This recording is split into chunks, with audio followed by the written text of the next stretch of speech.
Welcome to Telugu భూమి news channel. Huzurabad CM Revanth Reddy వైఖరిని నిరసిస్తూ స్థానిక ఎమ్మెల్యే కౌశిక్ రెడ్డి నివాసం వద్ద బీఆర్ఎస్ నేతల ధర్నా. సీఎంకు వ్యతిరేకంగా నినాదాలతో హోరెత్తించారు. రైతుల ధాన్యం కొనుగోలు చేసి మద్దతు ధర చెల్లించాలని డిమాండ్ చేశారు. ఈ కార్యక్రమంలో పార్టీ రాష్ట్ర కార్యదర్శి బండ శ్రీనివాస్, జెడ్పీ చైర్మన్ కర్మల విజయ కార్యకర్తలు పాల్గొన్నారు. రేవంత్ రెడ్డి ప్రభుత్వం, కాంగ్రెస్ ప్రభుత్వం మొండి వైఖరి అవలంబిస్తున్నది. రైతులను చిన్న చూపు చూడడం కాకుండా గిట్టుబాటు ధర లేకుండా కనీసానికి తడిసిన వడ్లు కొనకుండా జాప్యం చేస్తూ రైతులను మోసం చేసి గద్దెనెక్కడమే కాకుండా రైతులను మరీ ఇంకా మోసం చేస్తున్నారు. కాబట్టి ప్రజలందరూ గ్రహించాలి, రైతులందరూ గ్రహించాలని చెప్పి మనం చేస్తున్నాం. ఈ ప్రభుత్వం ఈ 5 ఏళ్ళు కొనసాగుతుందని చెప్పి ప్రభుత్వం మాకైతే నమ్మకలేదు. ఎందుకంటే ప్రతిదీ కూడా మోసమే. ఈ హామీలన్నీ కూడా నెరవేర్చినామని చెప్తున్నారు, కానీ ఏ ఒక్క హామీ కూడా నెరవేర్చలేదు. కాబట్టి మాకు కేసీఆర్ గారే శ్రీరామ రక్ష అని చెప్పి రైతులందరూ అనుకుంటారని చెప్పి మేము అందరం భావిస్తున్నాం. జై తెలంగాణ, కేసీఆర్ గారి నాయకత్వం, కేసీఆర్ గారి నాయకత్వం. తెలంగాణ తొలి ముఖ్యమంత్రి అయినటువంటి కేసీఆర్ గారు మాకు ఆదేశాలు ఇవ్వడం జరిగింది. మొన్న రేవంత్ రెడ్డి గారు పెట్టిన ప్రెస్ మీట్లో నిన్న రైతులకి సన్న వడ్లకే 500 బోనస్ ఇస్తాము అని చెప్పడం జరిగింది. మరి ఈ మాట 5-6 నెలల కింద అనని ఉండే. ఎందుకంటే దొడ్డు వడ్లకు మేము 500 రూపాయలు ఇవ్వం, సన్న వడ్లకే సన్నాలు పండిస్తే 500 రూపాయలు ఇస్తామని చెప్పాల్సి ఉండే.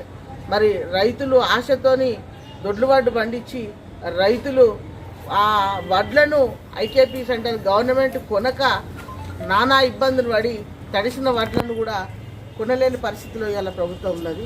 ఇలా ఒక మాట చెప్తాడు, గొప్ప మాట కేసీఆర్ గారు, రైతేడిసిన రాజ్యం అంటారు, ఎద్దేడిసిన వ్యవసాయం ఎన్నడూ బాగుపడదు అంటారు. ఇలా రైతులను గోసపెట్టుకున్నారు, రైతులను గోసపెట్టుకుని ఇలా రైతులకు కన్నీళ్ళు వచ్చే పరిస్థితి తీసుకొస్తున్నారు రేవంత్ రెడ్డి. ఇలా మీరు ఒక్కటే భగవంతుడు అన్నట్టు దేవుడు అన్నట్టు చాలా గొప్పోడు, ప్రజలు గమనిస్తుండ్రు. నీ 5-6 నెలల పాలనలో ఎంత వ్యతిరేకత వచ్చిందో ఒక్కసారి మీరు గమనించుకోవాలి. రోడ్ ఎక్కినాక ఓడమల్లన్నా, ఓడదిగినాక బోడమల్లన్నా అని చెప్తున్నావు. మరి అలా 500 రూపాయల బోనస్ అనేది ముచ్చట పక్క పండు పెడితే అలా వడ్లు కొను, పండించిన పంట రైతు ఏదైతుందో వడ్లు కొను, సన్నాలకు 500 పెడతాను అంటే సరే, సన్నాల పండించినప్పుడు వానకాల పంట పండుతారు కావచ్చు, అప్పుడు పెట్టి నీ విజ్ఞతకే వదిలేస్తాం. మరి ఇలా రైతులు అన్నమో రామచంద్ర 5-6 నెలలకి అన్నమో రామచంద్ర అని అయ్యే పరిస్థితిలో ఉన్నారు. రైతులు రోడ్డెక్కే పరిస్థితిలో ఉన్నారు.